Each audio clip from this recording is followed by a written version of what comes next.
And so I love this topic's near and dear to my heart. I used to work a lot on the Sustainable Development Goals, still do. Who knows what those are? SDGs. Who knows what the SDGs are? Okay, we got two people. This is always my favorite type of audience. So, a little story for you. In the year 2000, the United Nations convened a bunch of people to look at how to create one of the first big global plans for trying to end extreme poverty. And that was in process for until 2015. It was 8 goals that really looked at trying to achieve some of the basic needs and services like healthcare and education. But it left out a lot of things like, the quality of life that includes having dignity, having a job, and ensuring the environment is thought of. And so they started a new process that became the Sustainable Development Goals.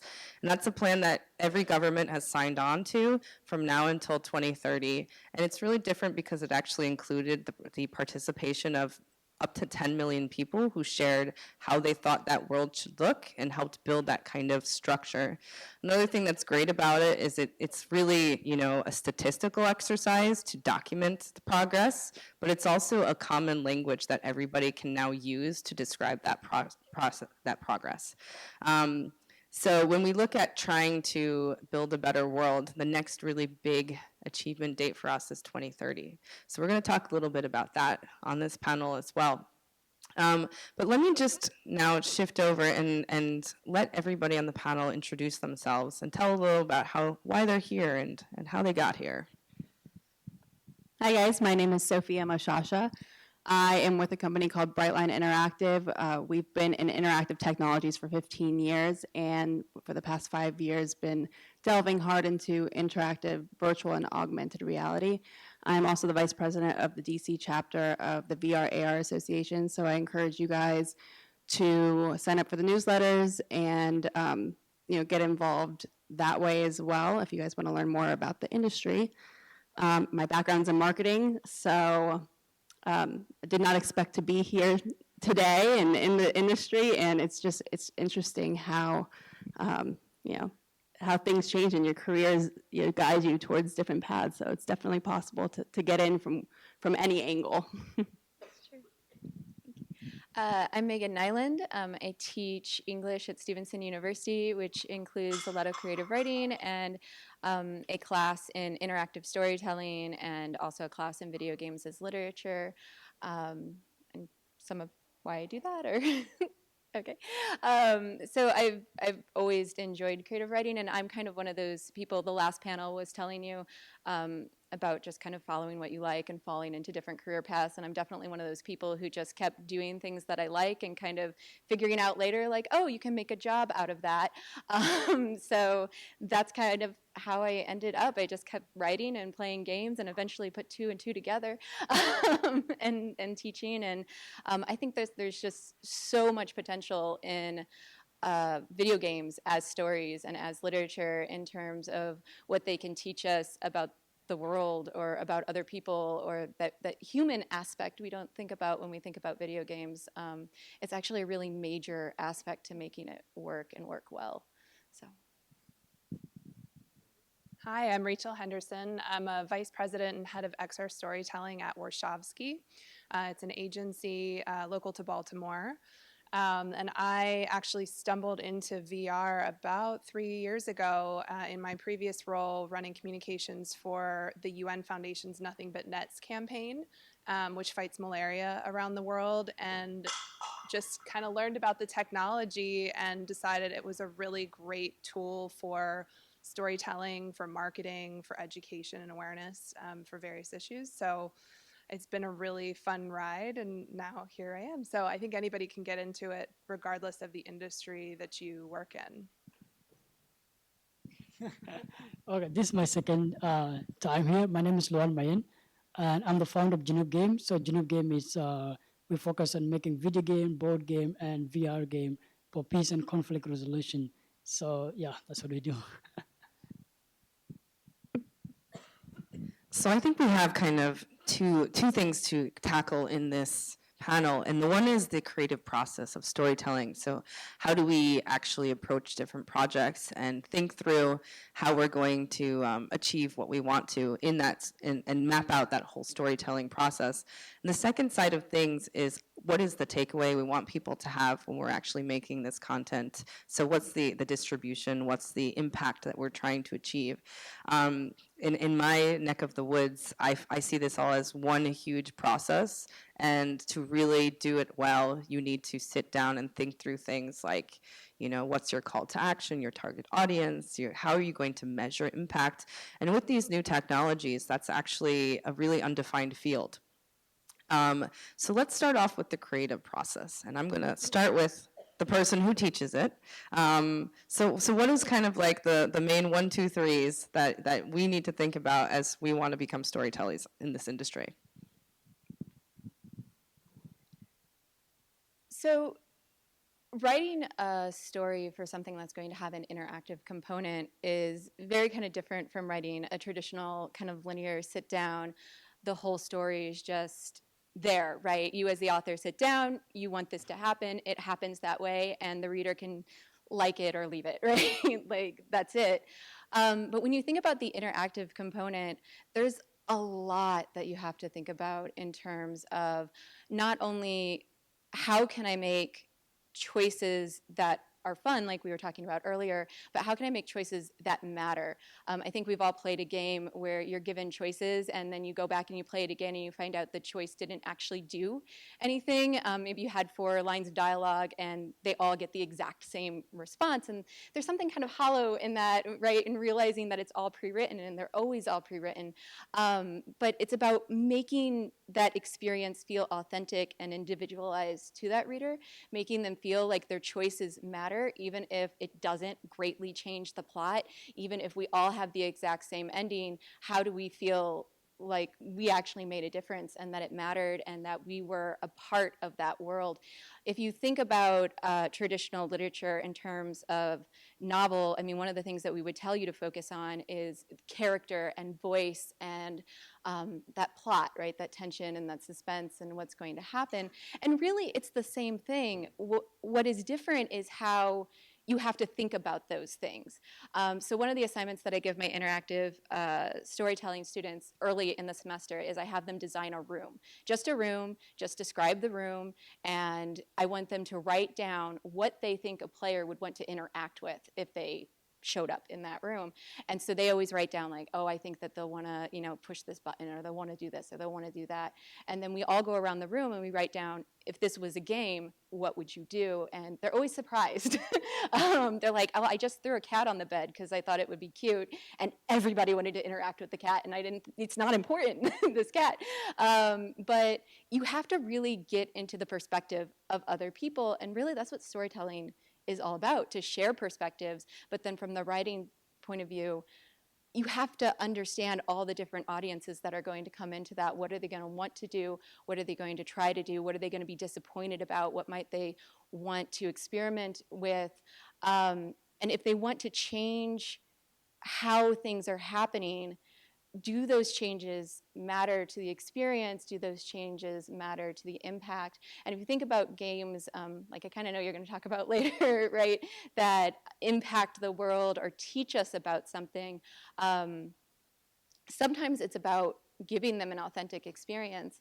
Like there's a game called 12 Hours that's online, and the goal of the game is you're a homeless woman and you have to survive the night safely.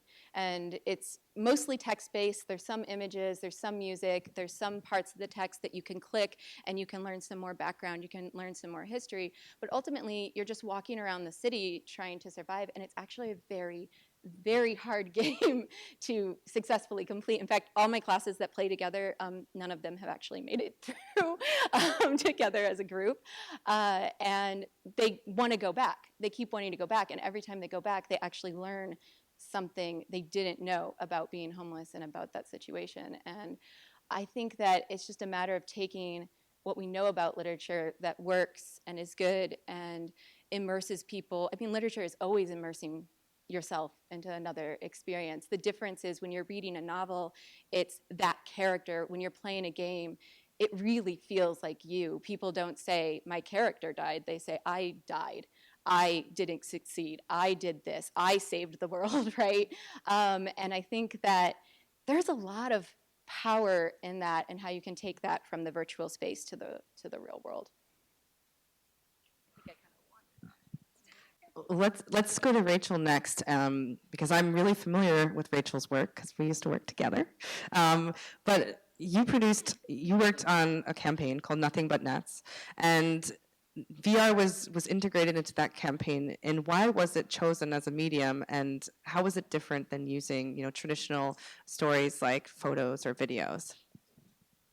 So, for those of you that don't know the Nothing But Nets campaign, I mentioned it is a campaign to fight malaria around the world.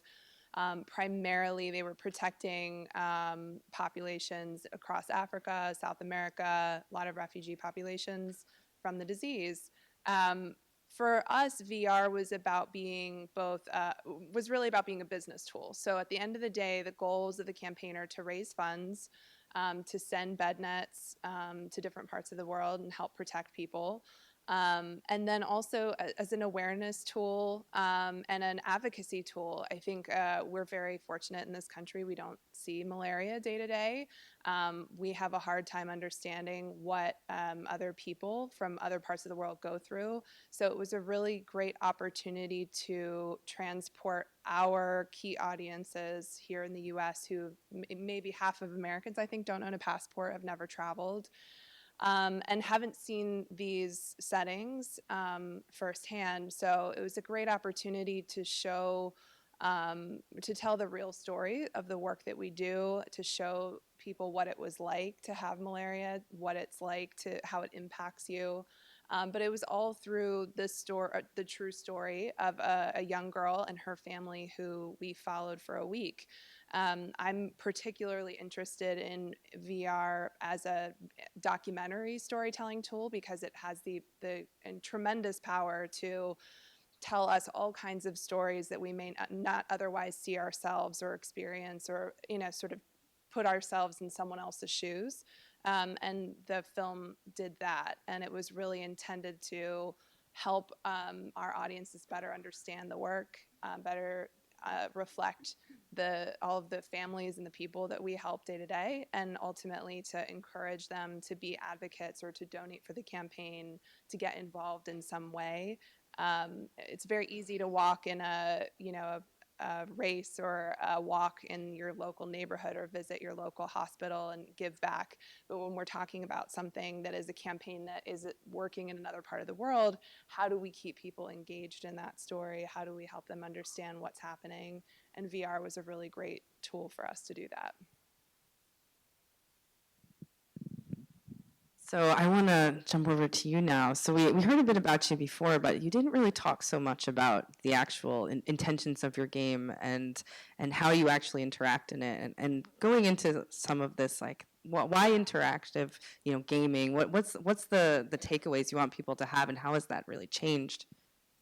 Yeah, most of my game, for example, I'm going to talk, we have 3 games right now. One is a board game, one is a VR game, and one is a video game.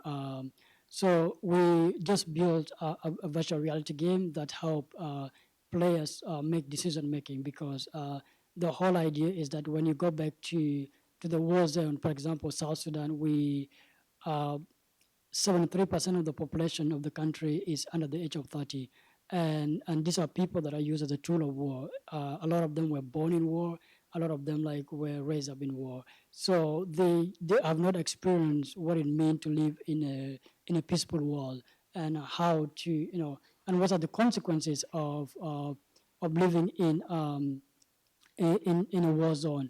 So we started to make a VR game, which is called Bunch. So Bunch is South Sudanese name that mean leader, because it's a history of the 2 leaders that they sat down together, and then they were having a meeting that escalated into a conflict, and it killed over 300,000 people.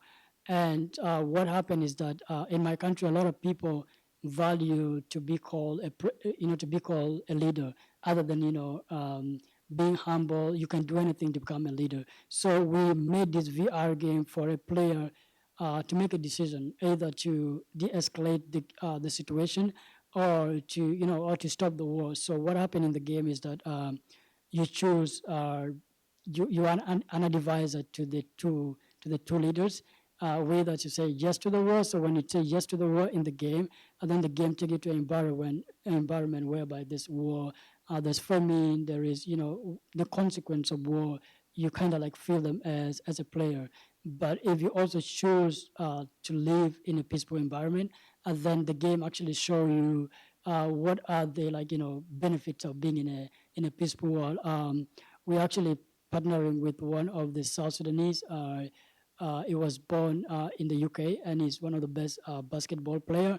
It's called Lol Deng. So we're making him as a character in the game to kind of show people what are some of the things that he can achieve in this game, and for these young people to understand like what it means to be in a peaceful world. So like that's really what we are working on. The game is more about changing the mindset of the people and helping them understand that the decision that you make before picking up a gun is very important. And if you don't make a decision in the game, then it escalates the war, because decision is very important, and that's why we realize that making a VR experience will be like a great way to tell a story. And for example, I can say like in my country we have about 64 tribes, and these are all different tribes, like they speak different languages, and there's no way of actually bringing them together. There's no way for them to understand or feel how other people are actually going through the same situation. So we're using like this VR because it's very important that the industry is pretty much, for example, as I said before, like it's growing, and it become a product. It's something that you interact with. It's something that you connect with other people. I was having a conversation with president of Nintendo last month in Los Angeles to see how the industry is like really focusing a lot on telling stories more than other stuff, and it gives me so much hope to see like the industry like valuing the game for for education, for impact, for and that's I was going to answer your question. That's the way we can balance the industry together, and it's very important to use it for storytelling, and that's what we're doing. Yeah. So we've already touched on the power of connection. So first looking at, connecting the story creator to the user and thinking through that whole process. Now talking about connecting people across the world, globally, to different situations they may not know. And now looking at connecting, decision making to consequences through some of what you're making. But I want to talk about one of the biggest criticisms that we get a lot in VR is that there's not that much access to the headsets, and it's hard to get into the industry. We talked in the last panel about how difficult it is potentially to go through this, but also how you could really just fall into it easily. But I'd love for you to talk a little bit about the community around VR and AR and gaming, and how can new voices come in and bring different perspectives, and also help us we'll start moving into the world we want and how we build that together. Yeah, so as we know, this new emerging technology and people that are involved in the technology, it's a very niche community. But that being said, there are so many groups surrounding the technology in every regional location. Whether it's through meetups. I know you guys, Balti runs the Baltimore VR meetup. There's DC VR meetups and Nova VR meetups. The VR Association stretches across the globe, and their mission is to help grow the technology and help people that are involved with the technology, have a strong voice to come together and collaborate. Now, whether that is, localized within their regions or, through our digital channels, there are many ways to get involved, and you just have to be creative about it. And I know that people that are getting involved with the technology are very anxious to partner and collaborate with other people. And again, I'm a marketer, and I just fell into this technology, and I never thought I would be a good fit because I didn't have a technical background, but really this technology is a new medium of communication, and that's how we're trying to get our customers to think about it as. And that being said, it stretches across industry, and everybody can get involved. And as far as the accessibility, I mean, it's, in my opinion, it's not completely ready for the consumer world yet. I think AR, mobile applications and things like that is what's really booming in the consumer world, but things like HMDs for AR units as well as VR, you just have to know what the most appropriate use cases are for the different hardware and the different technologies. And when you learn that, you'll find the people that are involved with the technology. Yeah, like you were saying, going to the meetups, meeting people, finding out who to work with. I mean, many of you are here because you had a game at Global Game Jam, and that's such a simple thing. There's so many people who are afraid to go to their first Global Game Jam, or who are still afraid to go to Global Game Jam and don't go. There's so many little communities on Meetup and around, and it's really the difference between the people who are there and doing it and the people who aren't is that they showed up and they tried. And it's a very collaborative profession, both in how you use the product and where the product ends up, really getting in touch with who that audience is and the consumer, but also all the people that you work with. I mean, you can certainly make a game by yourself, and lots of people have, but most of them are very, very collaborative experiences between people who really know the tech and people who are their expertise is the story, or their expertise is the art, or their expertise is something else that informs the game, whether it be history or science, or there was the mixed one in there where you're looking at the eyeball and taking it apart, or the World Hunger one. There are so many opportunities to collaborate and meet new people, and when you show up even just to play the games, the connections that you make with people who have played the game. If you put two people in a room who don't know anything about each other and they find out they played the same game or a similar game, it's like suddenly it's instant conversation, and they're talking forever. And I think there's a lot about people just interacting with another. We're so nervous to talk to somebody we don't know, or to try something different, or because we're like, oh, they might not totally get where I'm coming from, or I don't really get where they're coming from. And these are the things that bring us together and allow us to share experiences, learn about other experiences. And it's really, there's just so much opportunity there for collaboration and community. I mean, we could probably, all of us, talk about it all day. So I'm going to go ahead and pass it on. I will just say again, I stumbled into it. I'm not a technologist. I'm a storyteller. I'm a PR person.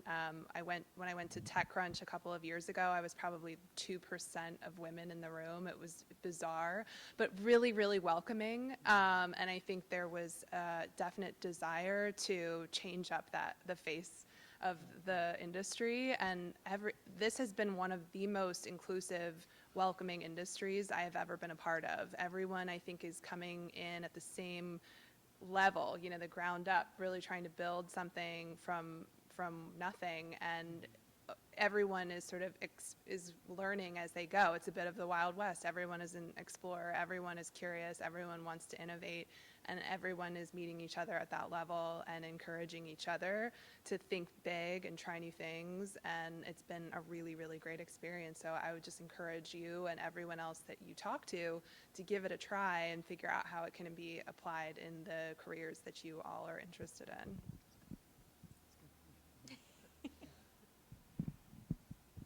So the last question before we open it up for more questions, but thinking about how this technology can help us think through the future problems we have to solve, and to actually imagine the future that we want to live in. Do you have any really great examples, or do you have any comments on that? I mean, generally speaking, one of my favorite uses for VR technologies is what we call future casting. So, you know, you have these what if then scenarios. And I know a lot of municipalities are interested to know, you know, how the implementation of 5G is going to affect our communities. So that's a technology that they're interested in, to just kind of imagine what their community is going to look like with that. And you can do these things in a realistic way or in an abstract way, and it's really limitless on the things that you can do to visualize data. Yeah, I think too, there's so much you can do in terms, we were talking earlier about accessibility, and a few years ago, what the New York Times sent out, those little cardboard things that you could put together over the phone. And it's like if you had a smartphone and a piece of cardboard, you could interact with so many of these technologies and learn so many different things. So I think on that question, there are ways to make it more accessible and to make it more accessible to more people. Libraries is definitely one area that I think we don't look at enough.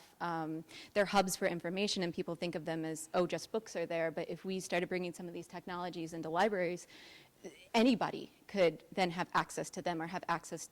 They wouldn't have to walk 3 hours, hopefully, to get to the library and use it, or buy the laptop, because it would be there.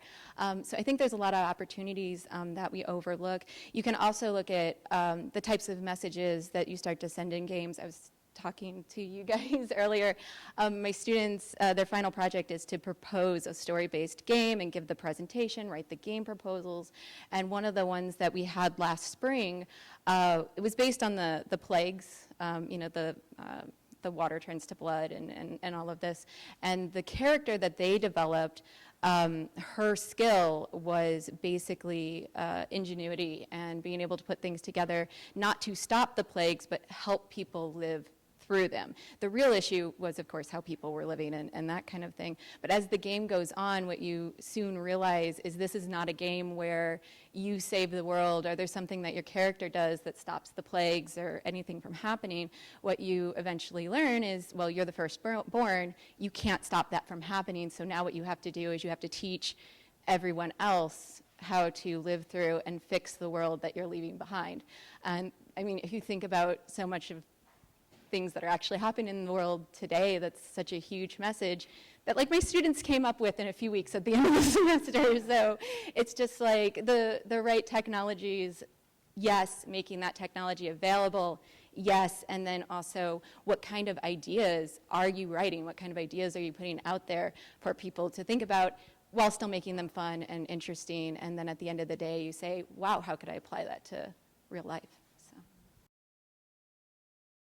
It's about the connectedness that VR can create. So a lot of technology, I think we're growing up in this world where we're more connected than ever, and also more separated than ever, and that we live in our own bubbles and our own worlds. And VR really has the ability to take you to another place, or put you in someone else's shoes and help you see their perspective.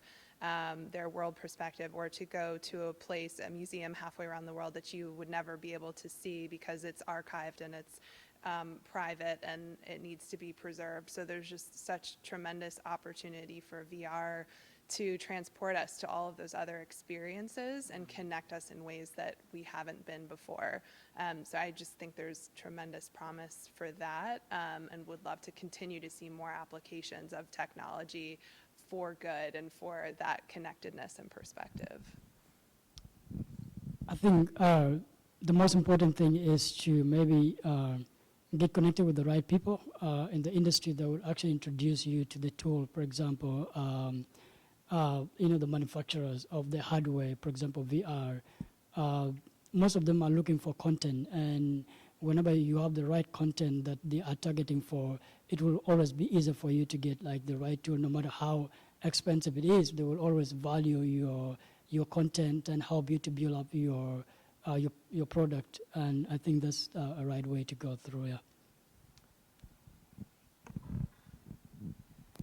Yeah, and just to add one more thing, like I definitely think seeing the way that the industries are coming together and converging and trying to attempt to think about what could really be the future. But I mean, besides just the storytelling aspect, I mean, we were able when we first started at the UN to hit so many new audiences because we were in the convergence of gaming and entertainment, diplomacy, and new technology. So, I mean, the diversity of people sitting in this room alone, and your backgrounds, I'm sure, is from all different places. So it's still really strategic for us, I think, at the UN to be in the kind of new space of this technology because we are helping to think through what is it for good.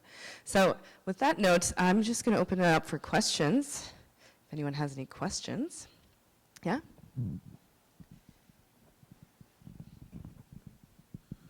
So my question, I'm sorry, that was loud. My question is in relations to interactive writing and applicable, I guess you could say, outcomes of that. Because I know I've seen your game and I know the content of it and I know how that can literally change how somebody views the concept of being a leader. Like you make the wrong decision, thousands upon thousands of people die. And that was based off a real historical event. So that's not something to be taken lightly. But with like creative writing and interactive writing, it's very difficult to make those type of authentic, scripted decisions. And so I'm interested, one, I guess you could say the ante of a good example would be a small game, no one's maybe heard of it, Mass Effect, where they had this entire universe kind of hinging on like maybe 3 color-coded decisions. And they had 3 games creating to this ultimate war that ultimately just panned out to like, did you choose blue, red, or green? How do we prevent those type of situations from happening if we're going to create something that's authentic but also, I want to say like almost unrealistically creative? Because another concept I was going to bring in is the concept of Beyond Two Souls. And you have to write the scripts for that. You have to get the actors to go on through it. And they were talking about how each manuscript was like an entire encyclopedia long of all these different decisions. So how do we, I guess, find the balance between creating a game that, one, takes in those real-world examples, but also, I guess you could say, it's manageable for production?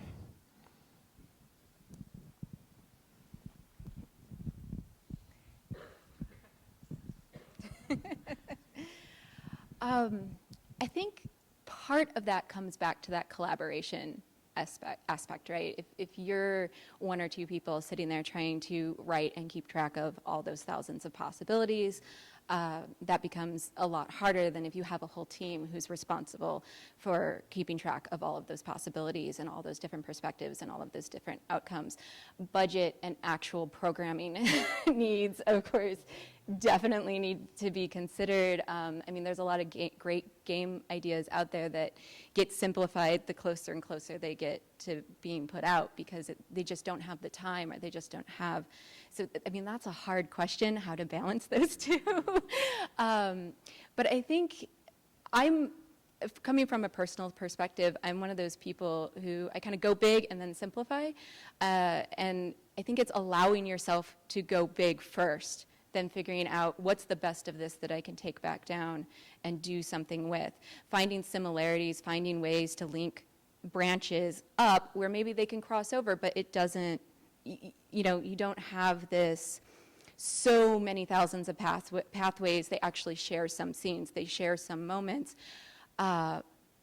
Again, going back to some of the work my students have been doing, there was a story where a student made very good use of the fact that depending on how you came into this scene, it was an interrogation room scene, depending on the choices that you had made prior to that scene, and almost everybody ended up in that scene, it read very differently. He didn't have to go and rewrite that scene, 10 different times, but depending on one of the 10 different ways that you came into that scene, it felt very different. And so it is about being creative, not just in coming up with hundreds and thousands of ways that this could go, but how can I make things feel new and different even when they're not new and different? How can I look for the things that are realistic but do offer some kind of nuance?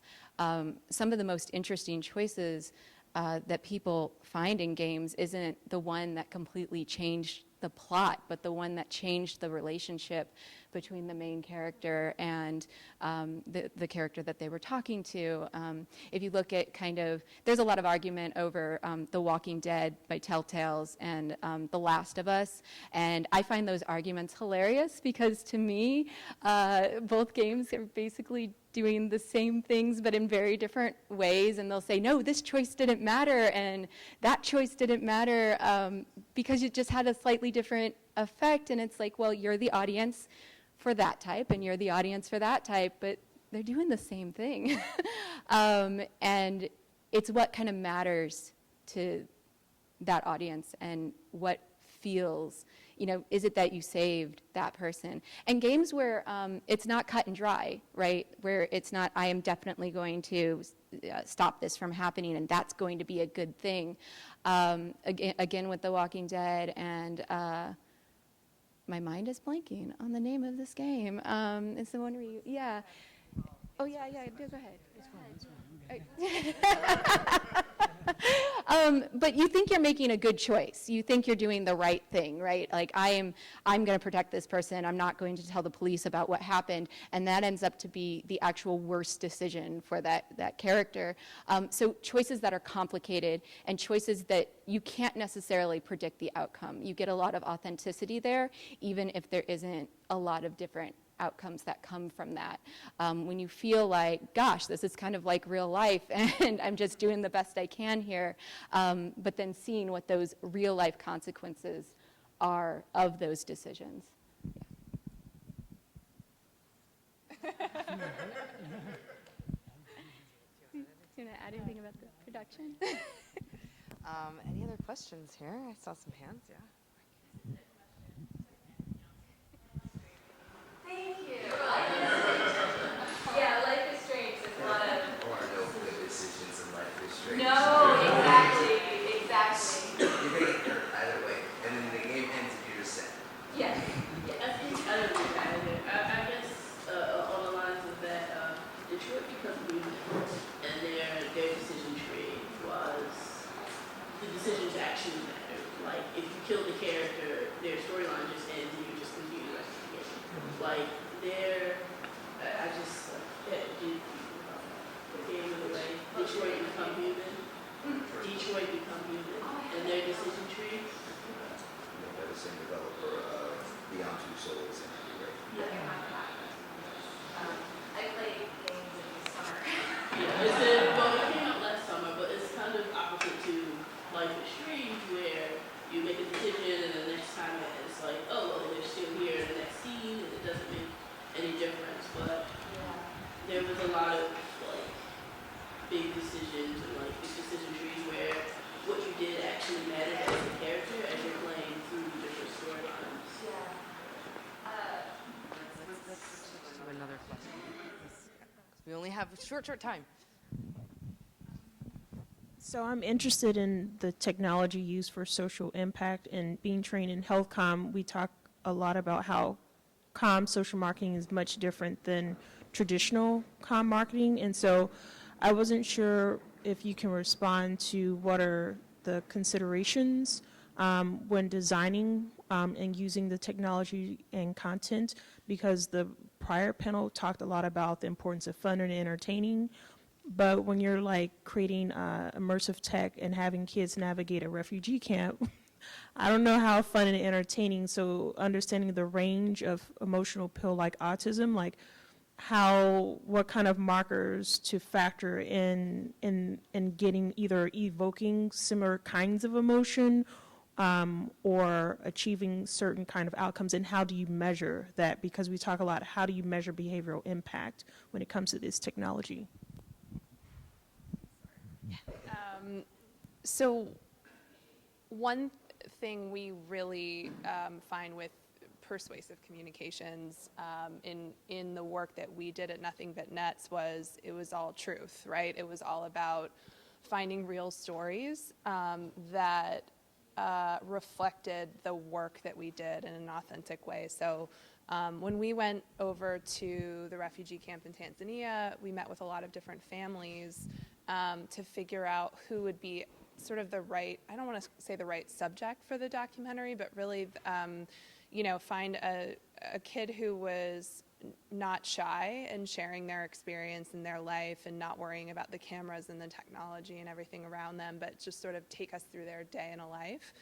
And I think ultimately then that allowed us, when she was so open to tell her story, we discovered so much about that we just never expected to find out.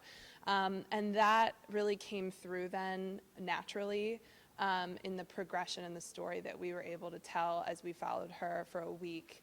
And I think it's easier to persuade people to see, to feel something when they're seeing something that's true, that's authentic, that's real, that we didn't manufacture, that we didn't try to say, do this or do that, or let's take this scene or that scene. We just kind of followed her about her day to day. And I think we wanted it to be as true to her experience as it could be. And everyone felt that realness and everyone felt that honesty and that openness when they saw the film. And we also did a couple different things technically where Amisa, the 11-year-old that we followed, didn't speak English. So we did a lot of interviews with her and her family and all of the people who work with the family, teachers, health workers, to best dive into the entire perspective of the camp and the experience. And then we had to write a narrative, or her narrative in her voice, in the way that we felt was true to how she would explain and introduce people to her story. So then we had an 11-year-old who did speak English. We wrote the script and she actually narrated it, but it very much sounded like it would have been what Amisa could say had she done that. And it really, I think, brought people in and made them feel like, you know, Amisa would just take your hand and say, let me show you around my home where I am today. Let me show you how my family is dealing with malaria. Let me show you why bed nets are such a valuable life-saving tool for us to then be well and to go to school and to start a new life. And it was just a really, really powerful experience. So I think the more you can show a true story, the more people are likely to feel it and not reject it. And then I would also say it's just really important that you are thinking about where you're meeting people. So for us, we had to find the right events, locations, channels to be sharing the story, so that again, when someone was, after they experienced Amisa's story, they had a setting or an opportunity to have a conversation with our campaign about, and for us to answer any questions they had about Amisa, about the refugee camp, about the work that we do, about where their dollars go if they choose to donate and support the campaign and the work that they did. So in every single setting that we showed the film, we had thought through how we would interact with people after they took the headset off, and ultimately what we were going to ask them to do as a result of it. And then we were very methodical in how we were measuring that. So how many people saw the film day to day, week to week, month to month? What actions did they take afterward? Did we have them sign a petition or donate $10? Or what were the outcomes that we ultimately were hoping to achieve with every person who saw the film? And so at the end of a year, we could show really what that measurement and ROI and impact was from what we did with the film. Does anyone have any last-minute burning thoughts? Because I see that there's other food that arrived. So, okay. So, do you guys have anything else you want to add? Yeah. I was just going to add that going back to when I said we have to think of the technology as a new medium for communication. So if you do think about it that way, then I truly believe that the same principles of storytelling apply across industry. You know, whether it's for training purposes, whether it's for marketing purposes, whether it's for social impact goals, things like that. So you start with the goal. What are the actionable results that you want your particular audience to take away from this? And then you work backwards from that. And then there's other variables. There's the types of hardware that you're using, your audience type, throughput, where you're going to be using this. Is it going to be place-based? Is it going to be on a mobile tour? You have to think about access to the hardware. Because like I said, it's not, a lot of this stuff isn't readily available to the consumer. So, how do you get this in the hands of the consumer? And what's the appropriate use case for this type of medium? So all of these things you have to think about, and again, applying these basic principles of storytelling to your communications goals, whatever that might be.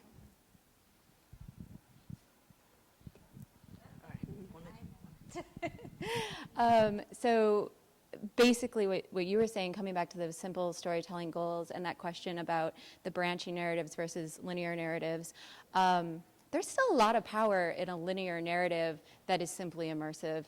And I think it's important not to forget that. And if anybody wants to talk to me after about how you can read BioShock Infinity as a whole commentary on that, I will happily talk to you about that. But there's still a lot to be said about a simple story and the simple power of that story, and just making that person walk in somebody else's shoes, walk in somebody else's decisions. There's still a lot of power there. You don't have to have necessarily this huge branching narrative to do something inventive and meaningful. Gone Home is a perfect example. Very simple gameplay, very simple storytelling, really big impact. So. Just things to think about. Any last thoughts? Yeah? No? Okay. Well, thank you, everybody. Again, we're going to be here a little while, so if you want to have any follow-up questions, please come. But thanks so much for sticking around. We really appreciate it. And thank you so much to CCBC. This was a really great day.